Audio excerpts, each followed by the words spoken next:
কে দিল পিহিতের বেড়া লিচুর বাগানে, কে দিল পিহিতের বেড়া লিচুর বাগানে, কে দিল পিহিতের বেড়া লিচুর বাগানে।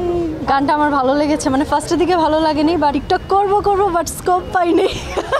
শাকিব যেই মুভি করে না কেন আমাদের মধ্যে একটা এক্সপেকটেশন চলে আসছে যে ভালো কিছুই করবে। তিনটা নায়ককে কিভাবে ইউজ করেছে, এর মধ্যে শাকিব হচ্ছে মেইন রোলে আছে, তা আমরা মূলত শাকিবের জন্যই আসছি। কে দিল পিহিতের বেড়া লিচুর বাগানে, কে দিল পিহিতের বেড়া লিচুর বাগানে। আর পাই না।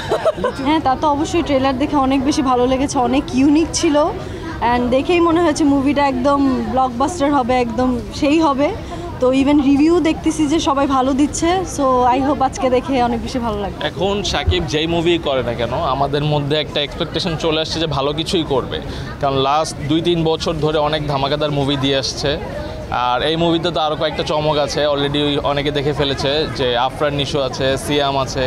তো তিনটা নায়ককে কিভাবে ইউজ করেছে, এর মধ্যে শাকিব হচ্ছে মেইন রোলে আছে, তা আমরা মূলত শাকিবের জন্যই আসছি। বাকি দুজনকেও ভালো লাগে। তো এখন আমরা যেটা আশা করছি যে এই মুভিটা আগের মুভি থেকে বরবাদের থেকেও বেশি ভালো হবে, এখন বাকিটা দেখার পরে বলা যাবে। জি, আমরা হচ্ছে তাণ্ডব দেখতে আসছি, অ্যান্ড তাণ্ডবের ট্রেলার টিজার সব দেখা হয়েছে। অ্যান্ড এখানে আসলে টিকিট পাওয়া যায় না, এটা আমরা আগে থেকেই জানি, তো আমরা অনলাইনে টিকিট কেটে রেখেছি আগেই। এখন জাস্ট আমরা টিকিটটা কালেক্ট করলে আমাদের 7টায় শো, একটু আগেই চলে এসেছি।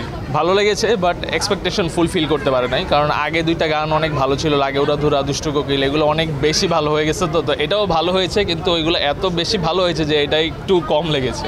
না, এখনও করা হয়নি। গানটা আমার ভালো লেগেছে, মানে ফার্স্টের দিকে ভালো লাগেনি, বাট পরে শুনতে থাকে না যে একটা গান ভালো লেগে যায়, তো অনেক শুনতে গানটা ভালো লেগে গেছে। সারাদিন মানে চলতে থাকে মাথার মধ্যে গানটা।